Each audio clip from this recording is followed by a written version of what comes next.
Good morning friends, कसे आहात? So बघा, आता माझं डेली रुटीन चालू झालं आहे. सो बघू शकता इथे की मी पूर्णतः हे क्लीन करणार आहे. इथे चपातीची पीठ मळून झालं आहे. भाजी आज पनीरची बनवली आहे मी. पनीरची भाजी मला खूप पहिल्यापासून बनवायची होती, पण मला नाही बनवायला भेटत होतं. सो आज मी बनवलं. सो आता मी ॲक्च्युली ह्यांना खूप जास्त आवडतं आणि मलाही. सोबत बघू शकता की मी ॲक्च्युली जास्त भिजली आहे. पाऊस जास्त आहे खूप आज. सो त्याच्यामुळे आता मी बघा लिफ्टमध्ये एंटर केलं आहे.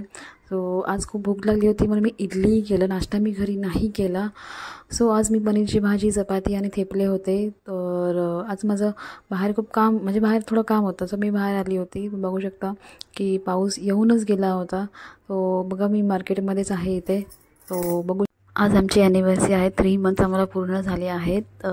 सो आम्ही केक मागवला आहे आणि बाबाला पण खायची खूप इच्छा होती. सो मी बघू शकता की 3 मंथ्स ॲनिव्हर्सरी आम्ही सेलिब्रेट करतो आहे. फक्त केक कापला आम्ही, अजून काय नाही केलं. सो आता ॲक्च्युली सगळे बोलतात की काय काय करताय तुम्ही. सो आम्ही 3 मंथ्स ॲनिव्हर्सरी झाली, तर आम्ही सगळं पार्टी बिर्टी आम्ही असं काही नाही करत आहे. आता जस्ट आम्ही रिलॅक्स्ड आहोत. So bye, good night friends.